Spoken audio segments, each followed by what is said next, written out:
क्रांतिकारी जय भीम करता हूं, विनम्र नमो बुद्धाय करता हूं। साथियों, आज जो हमारे देश की स्थिति है उसमें पिछले दिनों सर्वोच्च न्यायालय का एक ऐसा जजमेंट आया 1 अगस्त 2024 को, जिसने पूरे समाज में एक भूचाल खड़ा कर दिया। वो जजमेंट क्या था? वो जजमेंट अनुसूचित जाति जनजाति को आपस में बांटने का था, उनके रिजर्वेशन को उपवर्गीकरण करके बांटने का था। लेकिन लोग उस जजमेंट की भावनाओं को पढ़ न पाए। लोगों को लगा, मतलब ऐसा लगा जैसे समाज दो धाराओं में बंट गया हो। आधा समाज सोचने लगा कि ये उपवर्गीकरण करके हमें न्याय मिलेगा, और आधे समाज को लगने लगा कि उपवर्गीकरण करके हमारी एकता को खत्म करके हमें आपस में लड़वाने की साजिश है। जिसको जैसी समझ बनी उसने वैसी समझ बना ली। एक तरफ जहां पूरे समाज के हक अधिकार का हनन हो रहा था, संविधान को बदलने की साजिशें चल रही थी, सत्ताधारी पार्टी ने 400 पार का नारा दिया था, सरकारों ने देश के सारे संसाधनों को बेच दिया था, इंडियन रेलवे बेच दिया, एयर इंडिया बेच दिया, पोस्टल डिपार्टमेंट बेच दिया, टेलीकॉम डिपार्टमेंट बेच दिया, पेट्रोलियम कंपनियां, गैस कंपनियां, insurance sector, bank, Balco NALCO, ITDC के होटल्स, एमटीएनएल, बीएसएनएल, धीरे धीरे सब कुछ बेच दिया। फिफ्थ पे कमीशन में केंद्र की सरकार ने 4th class employment group D को पूरी तरीके से आउटसोर्स करके ठेके पे दे दिया, और दूसरी तरफ लेटरल एंट्री लाकर सीधी भर्ती, जिसमें रिजर्वेशन को पूरी तरह खत्म करके अनुसूचित जाति जनजाति पिछड़े वर्गों को नौकरी में आने के अवसर को खत्म करके group A, group B, group C, यहां तक कि सीनियर जो आईएएस बनते हैं, ज्वाइंट सेक्रेटरी,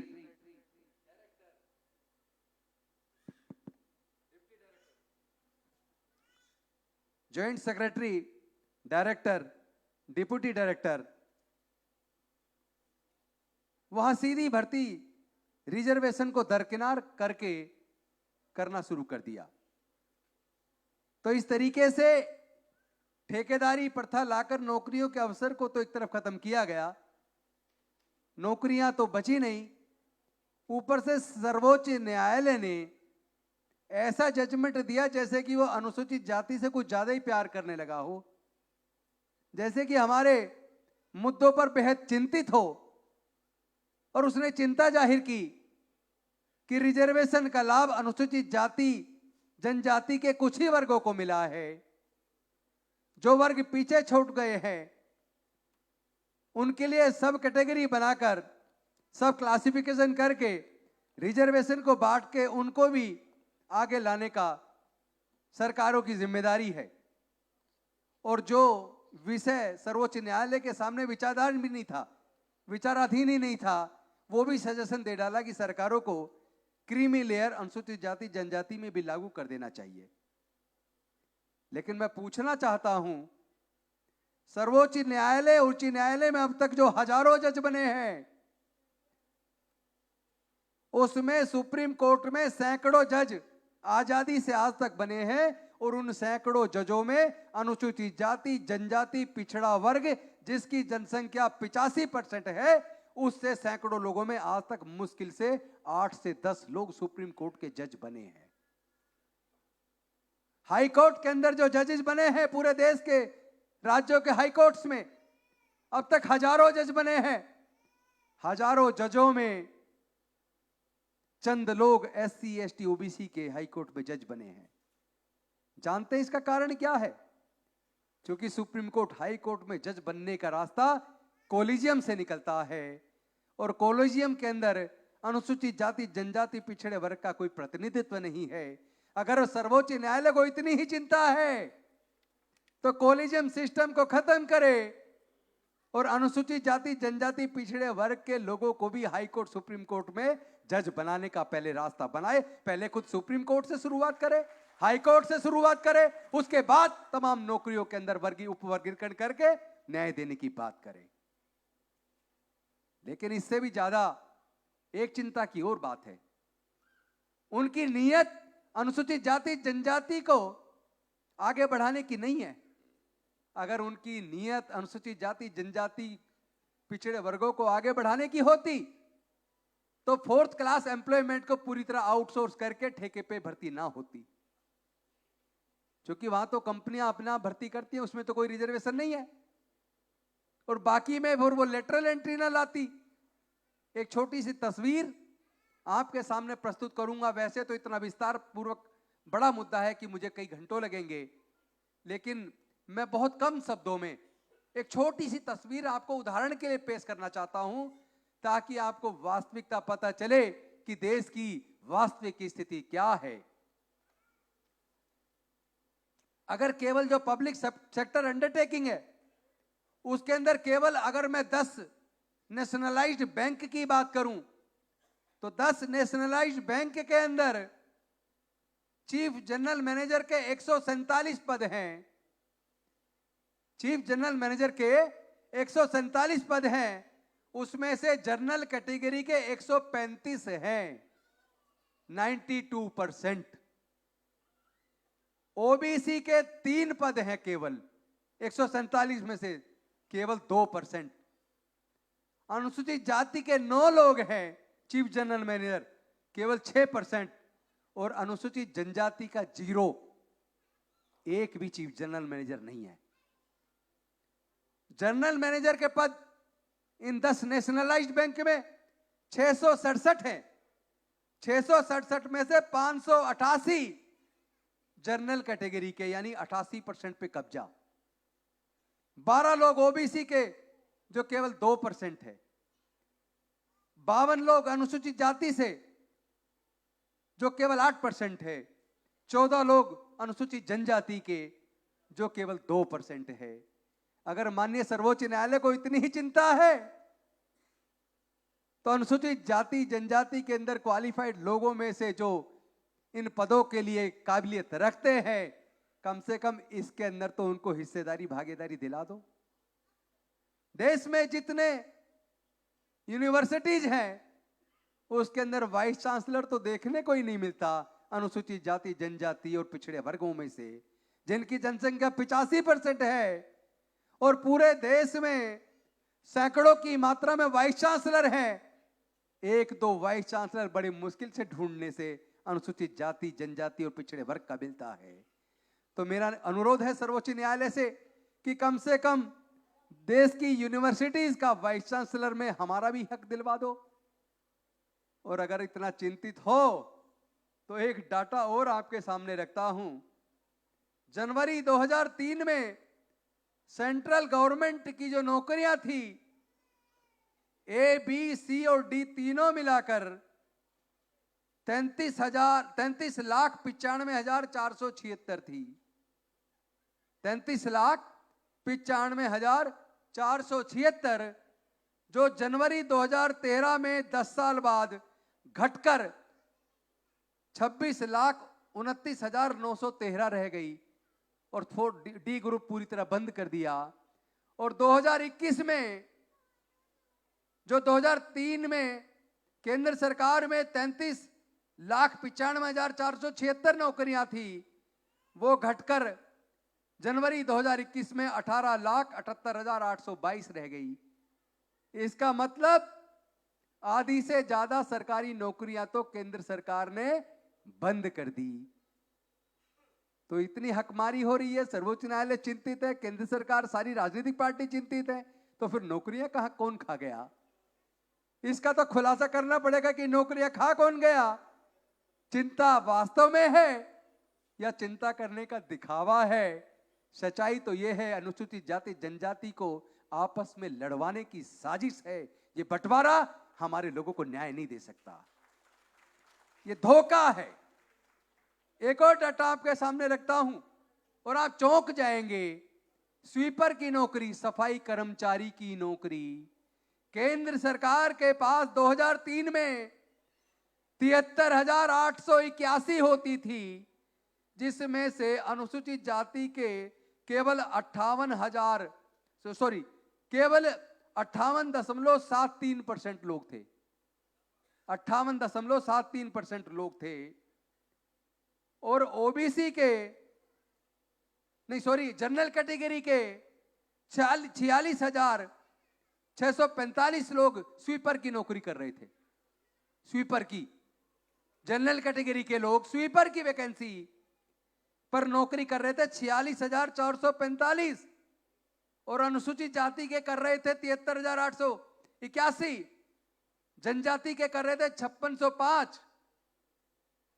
यानी कि जो पहले लोग कहते हैं ना स्वीपर में 100% अनुसूचित जाति के नौकरी कर रहे, तो ये एक धोखा है, झूठ है। उसमें से 36.98% जनरल कैटेगरी के लोग स्वीपर की नौकरी को कब्जा के बैठे हैं। फर्क सिर्फ इतना है कि वो सफाई का काम नहीं करते, वो ऑफिसों में दूसरा चपड़ासी वाला या दूसरा काम करते हैं। तो आपकी हकमारी कौन कर रहा है? आपके साथ धोखाधड़ी कौन कर रहा है? ये आपको देखना पड़ेगा। और ये नौकरियां अब बंद हो चुकी है।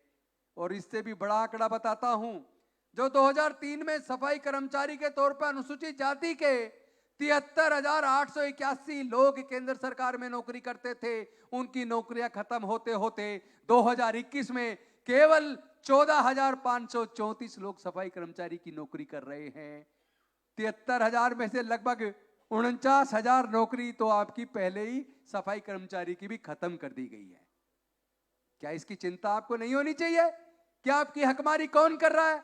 आपकी नौकरी कौन खा रहा है? या आपको आपका हक देना चाहते हैं, या आपको आपस में लड़वाना चाहते हैं? ये उपवर्गीकरण करके आपको न्याय नहीं देना चाहते, बल्कि आपके हक को मार के आपको आपस में लड़ाने की साजिश कर रहे हैं। इसके साथ साथ एक डाटा और आपके सामने रख दूं। हरियाणा में जो टोटल जनसंख्या है उसमें 21% अनुसूचित जाति के लोग हैं, 21%। और उनमें सरकारी नौकरी की अगर बात करूं तो हरियाणा के अंदर जो अनुसूचित जाति की जनसंख्या है वो है 64,38,950। 64,38,950। और इसमें से सरकारी नौकरी में अनुसूचित जाति के टोटल भी जोड़ लो तो मुश्किल से 20,000 लोग सरकारी नौकरी में हैं। मुश्किल से 20,000। तो जब 64 लाख में से 20,000 को नौकरी मिल भी जाएगी तो 63,80,000 लोगों को तो नौकरी नहीं मिलने वाली, क्योंकि रिजर्वेशन तो खत्म कर दिया। फिर ये सब क्लासिफिकेशन के नाम पर आपको भड़काने और लड़ाने की साजिश क्यों? इस पे आपको चिंतन करना पड़ेगा। ठेकेदारी प्रथा खत्म क्यों नहीं कर देती केंद्र सरकार? और जो लोग आपस में लड़ रहे हैं वो ठेकेदारी प्रथा खत्म करवाने के लिए एकजुट होकर कब लड़ेंगे? आपके जो हक दूसरे लोग मार रहे हैं उसके खिलाफ कब लड़ेंगे? ये आपको सोचना पड़ेगा। और एक और चौंकाने वाला आंकड़ा आपको बताता हूं। हरियाणा की कुल नौकरियों में A group, B group, C group, D group, 4 तरह की नौकरी होती है ना। हरियाणा में टोटल अनुसूचित जाति की 78 जातियां हैं। मैं केवल हरियाणा का वो आपको एग्जांपल दे रहा हूं, वैसे पूरे देश का डाटा मेरे पास है। जब आप चाहेंगे तो कभी आपको पूरे देश का एक एक राज्य का डाटा दूंगा, एक एक नौकरी का डाटा दूंगा, शिक्षा का डाटा दूंगा, और आपके पास देश की संपत्ति में आपको क्या मिला उसका भी डाटा दूंगा। लेकिन उसके लिए समय नहीं है, वो कभी बैठ के फिर कभी बात करेंगे। आज एक छोटा सा डाटा देता हूं कि हरियाणा की A group, B group, C group, D group की जितनी भी नौकरियां हैं उसमें 17 जाति, 78 में से 17 जाति ऐसी है जिसमें ए ग्रुप की नौकरी में आज तक किसी एक की भी नौकरी नहीं लगी। 17 जातियों में से किसी की एक की भी नौकरी नहीं लगी। बी ग्रुप की नौकरी में 12 जातियां ऐसी हैं जिसकी आज तक एक भी बी ग्रुप की नौकरी नहीं लगी। सी ग्रुप की एक जाति ऐसी है जिसको आज तक एक भी नौकरी नहीं लगी। और डी ग्रुप जिसमें स्वीपर चपड़ासी वगैरह होते हैं, उसमें भी 4 जातियां ऐसी हैं जिसमें डी ग्रुप में भी कोई नौकरी नहीं लगी। तो भाई फिर रिजर्वेशन धोखा नहीं है तो और क्या है? ऊपर से सरकारों ने शिक्षा को इतना महंगा कर दिया कि जो लोग कह रहे हैं सब क्लासिफिकेशन करने से जो जातियां पीछे छूट गई वो लोग आगे आ पाएंगे, इसलिए इस रिजर्वेशन को सब क्लासिफिकेशन करके सब तक पहुंचाने के लिए हमें इसको बांट देना चाहिए। मैं उनसे पूछना चाहता हूं, अगर इंजीनियर की कोई वैकेंसी निकली है तो उसके लिए न्यूनतम योग्यता इंजीनियरिंग ग्रेजुएट होना चाहिए, और इंजीनियरिंग ग्रेजुएट होने का आज का खर्चा कम से कम 15 लाख से 20 लाख रुपया है। और अनुसूचित जाति जनजाति के 99% लोग इंजीनियरिंग की डिग्री करने का खर्चा उठाने में सक्षम नहीं है।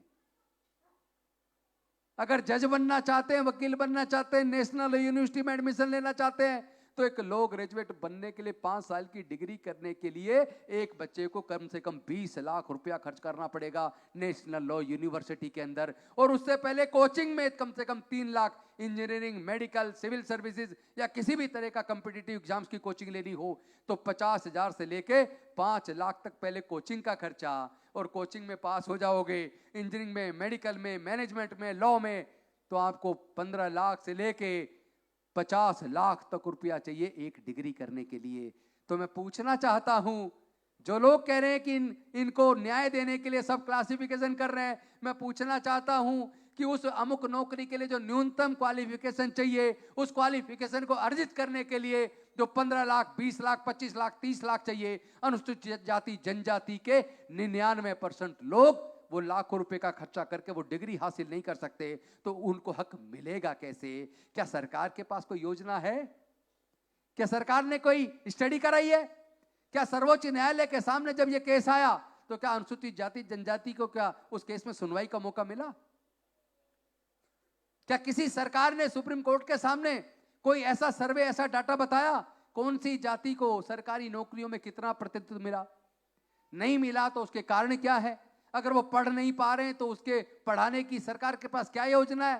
पहले इक्वल प्लेइंग लेवल फील्ड तो दे दो, लोगों को बराबर का पढ़ने का मौका तो दे दो। नौकरी के लिए जो क्वालिफिकेशन चाहिए उसे अर्जित करने के लिए उस बच्चे की पढ़ाई का खर्चा उठाने का तो इंतजाम कर दो। तो अगर सरकार ऐसा नहीं कर रही तो ये केवल धोखा है, समाज को बांटने की साजिश है।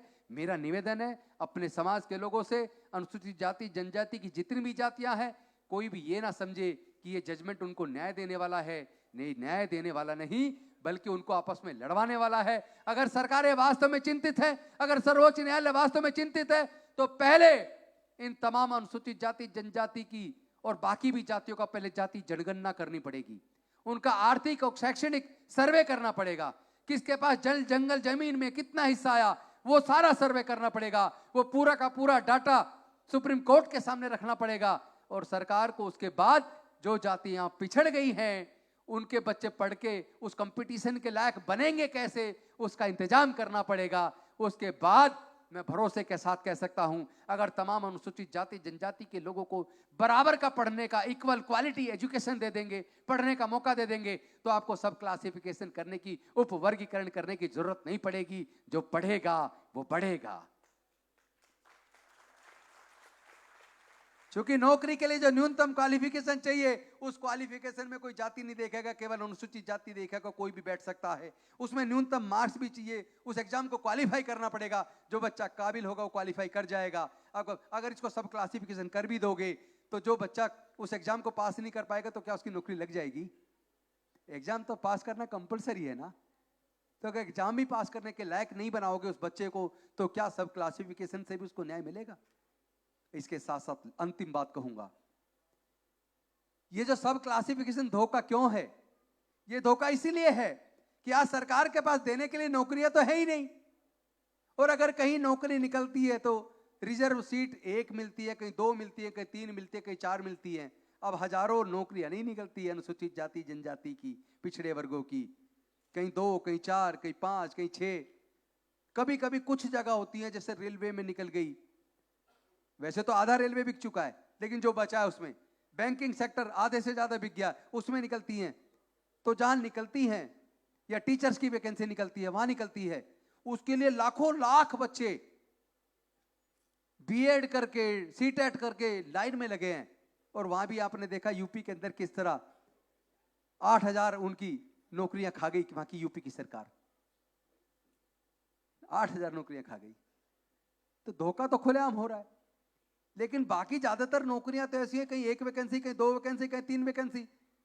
अगर किसी राज्य के अंदर अनुसूचित जाति की 105 जातियां हैं और आप सपोज करो उसको 4 कैटेगरी में बांट देते हैं, एक में 20, एक में 25, एक में 24, एक में 26 और एक में 5, तो यह बताइए अगर वैकेंसी 5 निकली तो उन पांचों कैटेगरी को एक एक बच्चे को नौकरी मिलेगी, एक एक बच्चे को। तो 5 बच्चे को नौकरी मिली, लेकिन जाति 105 है। अगर एक एक जाति के एक एक को भी मिल गई तो 5 को मिल गई, तो 100 जाति तो फिर भी वंचित रह गई। फिर 5 नौकरियों को 105 जातियों में कैसे बांटोगे? जरा सोच के देखो। 105 जातियों का नंबर आते आते पता लगा 500 साल हो गई। ये रिजर्वेशन 500 साल चलने वाला नहीं है। ये रिजर्वेशन हो सकता है आने वाले कुछ सालों के बाद हमारे लोग अपने आप अपनी लड़ाई लड़ने को तैयार होंगे। खुद इस रिजर्वेशन को ठोका मारने के लिए हमारे लोग तैयार हैं, क्योंकि हमें जल जंगल जमीन में हिस्सा चाहिए। हमें जल जंगल जमीन में देश की हिस्सा चाहिए। सरकारी नौकरियों पर केंद्र सरकार का केवल 3% पैसा खर्च होता है और 3% पे हमें लड़ाने की साजिश कर रहे हैं।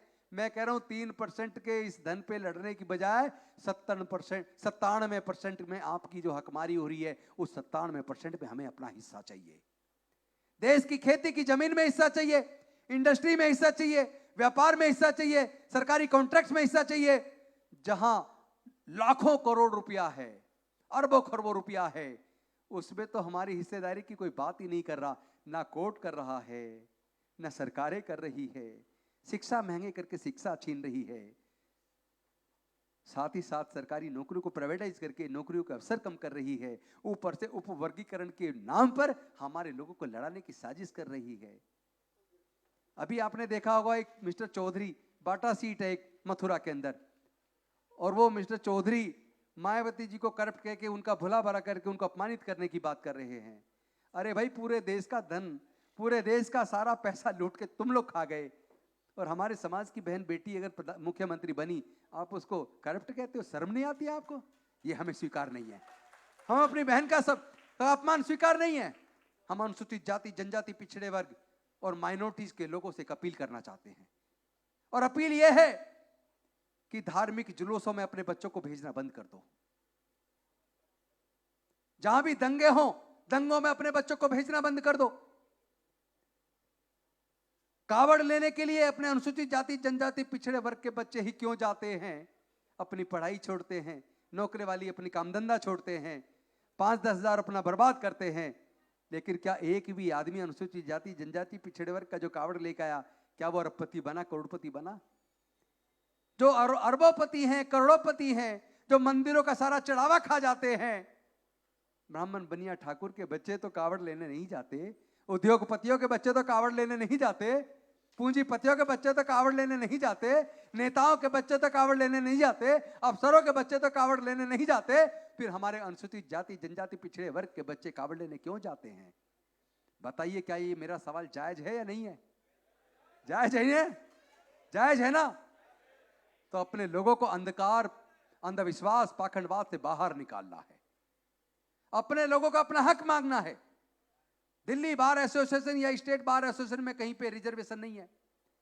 बाहर की बात छोड़िए, दिल्ली बार एसोसिएशन की बात करता हूं। दिल्ली बार एसोसिएशन में टोटल 25 पद होते हैं। चुनाव जीत के 25 लोग जाते हैं। वहां रिजर्वेशन नहीं है। आज तक के आजादी के इतिहास में दिल्ली बार काउंसिल के अंदर, दिल्ली बार काउंसिल के चुनाव में एक भी अनुसूचित जाति का, जनजाति का आदमी एक भी, आज 25 में से एक भी नहीं जीत पाया आज तक। क्यों? क्योंकि रिजर्वेशन नहीं है। लोग कह रहे हैं मैं अपनी काबिलियत से कलेक्टर बन गया, मैं अपनी काबिलियत से इंजीनियर बन गया, मैं अपनी काबिलियत से डॉक्टर बन गया। अरे सोचो, आपके तो पढ़ने लिखने पर मनुस्मृति के आधार पर धार्मिक बंदिश थी, आपके तो व्यापार करने पर धार्मिक बंदिश थी, आपको तो संपत्ति का अधिकार नहीं था।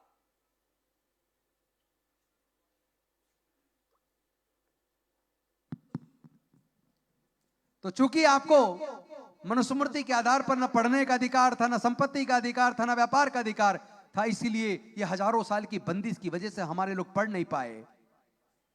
इस बंदिश की वजह से हमारे लोग व्यापारी नहीं बन पाए। इस बंदिश की वजह से हमारे लोग उद्योगपति नहीं बन पाए। इस बंदिश की वजह से हमारे लोग खेत की जमीन के मालिक नहीं बन पाए। मैं आप सबसे पूछना चाहता हूं, क्या जल जंगल जमीन कोई अपनी मां के पेट से लेके पैदा हुआ है? जल जंगल जमीन और प्राकृतिक संसाधन जहां से लाखों अरबों करोड़ों रुपए पैदा होता है, उसमें हमारा हिस्सा कौन खा गया? क्या ये सवाल जायज नहीं है? उपवर्गीकरण करके हमें लड़ाना चाहते हो? अरबों खरबों रुपए तुम डकार गए, हमारी हक की हकमारी तुमने की है, और कहते हो दलित दलित का हक खा रहा है। ये मुझे स्वीकार नहीं है, ये हमें पूरे समाज को स्वीकार नहीं है। आप लोग चाहते हैं अगर इस समाज को न्याय मिले तो पहले तो जितना मर्जी पढ़ना चाहे उसके पूरे शिक्षा का पूरे खर्चे का इंतजाम सरकारें, देश की सरकारें करे। सर्वोच्च न्यायालय सुमो मोटो एक्शन ले, उपवर्गीकरण की जरूरत नहीं पड़ेगी। आप अनुसूचित जाति जनजाति की सभी जातियों को क्वालिटी एजुकेशन इंग्लिश माध्यम से बेस्ट एजुकेशन सरकारी खर्चे पर मुहैया करा दो। हायर एजुकेशन की पूरी फीस उनकी माफ करा दो। ये बच्चे पढ़ जाएंगे, एग्जाम में बैठकर एग्जाम पास को करके अपना हक ले लेंगे। उपवर्गीकरण एक धोखा है, ये हमें स्वीकार नहीं है। क्रीमी लेयर एक धोखा है, हालांकि आपने सलाह दी है केवल क्रीमी लेयर की, मैंडेटरी नहीं है, लेकिन हमें वो भी स्वीकार नहीं है। क्योंकि हजारों साल तक जाति की वजह से हमारा उत्पीड़न हुआ, हमें अछूत माना गया। तो ये जो रिजर्वेशन मिला, इसका आधार अछूतपन, सामाजिक एवं शैक्षणिक पिछड़ापन, इसका आधार कोई आर्थिक नहीं है। तो इसीलिए मैं सिर्फ एक निवेदन करना चाहता हूं अपने समाज के लोगों से, पूरे देश के अंदर अनुसूचित जाति जनजाति पिछड़े वर्ग के लोगों से, जहां भी दंगे होते हैं हमने उसका सर्वे करवाया है। दंगों में मरने वाला भी दलित या माइनॉरिटी का आदमी, मारने वाला भी दलित पिछड़ा या माइनॉरिटी का आदमी, जेल जाने वाला भी दलित पिछड़े वर्ग या माइनॉरिटी का आदमी, और बर्बाद होने वाला भी दलित पिछड़े वर्ग या माइनॉरिटी का आदमी या आदिवासी। लेकिन जो मरवाने वाला है, जो दंगे करवाने वाला है, उसका कुछ नहीं बिगड़ता, उस पर कोई केस दर्ज नहीं होता, उसका कहीं नाम नहीं आता। तो फिर दंगों में तुम अपने बच्चों का इस्तेमाल क्यों होने देते हो? मैं तमाम दलित पिछड़े आदिवासी माइनॉरिटी के लोगों से निवेदन करता हूं, अंधे अंधकार में डूबे हुए धार्मिक जुलूसों में अपने बच्चों को, जो तलवारें जहां लहराई जाती है वहां अपने बच्चों को भेजना बंद करो। अपने बच्चों को अंधविश्वास पाखंडवाद से बाहर निकालकर पढ़ाई के रास्ते पे भेजो। उनके हाथों में किताब दो, किताबों से ज्ञान आएगा, ज्ञान से ताकत आएगी, ताकत से हमारे बच्चे लड़के जीतना सीख जाएंगे। हम लड़ेंगे, हम जीतेंगे। जय जय जय जय जय भीम, जय भीम, जय भीम, जय जय जय जय जय भीम, जय भीम, जय भीम, जय जय जय जय जय भीम, जय भीम, जय भीम। बहुत बहुत धन्यवाद, शुक्रिया। और आप सभी को मिशन जय भीम की चौथी वर्षगांठ पर बहुत बहुत शुभकामनाएं। और हमारी दिल्ली इस बार का कार्यक्रम केंद्र ने नहीं बल्कि दिल्ली की टीम ने किया। निमंत्रण भी सारे दिल्ली की टीम ने दी, हमारा उसमें योगदान नहीं था। मैं दिल्ली की टीम को और सारे साथियों को बधाई देता हूं, शुभकामनाएं देता हूं एक अच्छे आयोजन के लिए। और थोड़ी और मेहनत कीजिए। अब पूरे देश में भारत को बौद्धमय बनाना, भारत को न्याय के रास्ते पर ले जाने की लड़ाई अभी हमने लड़नी है। धन्यवाद, थैंक यू वेरी मच। जय भीम, नमो बुद्धाय, जय भारत। अभी कार्यक्रम खत्म नहीं हुआ है, सभी दो साथियों से परफॉर्मेंस अनुरोध हैं, है। कृपया सभी अपना अपने स्थान ग्रहण कर लें। अभी कार्यक्रम खत्म नहीं है, कभी अभी कार्यक्रम चालू रूप से चलता रहेगा। अभी कार्यक्रम खत्म नहीं है, इसके बाद एक संबोधन और है। सभी साथियों से अनुरोध है कि अपने अपना स्थान ग्रहण कर लें। और मैं आमंत्रित करना चाहूंगा हमारे दिल्ली प्रदेश की कला एवं संस्कृति सचिव श्वेता कैम जी को, वो आए और प्रोग्राम को आगे। आप सभी से अनुरोध है, छोटे बच्चों ने भी प्रोग्राम में बहुत मेहनत की है, इन बच्चों का भी उत्साह बढ़ाने के लिए आप प्लीज रुक जाएं।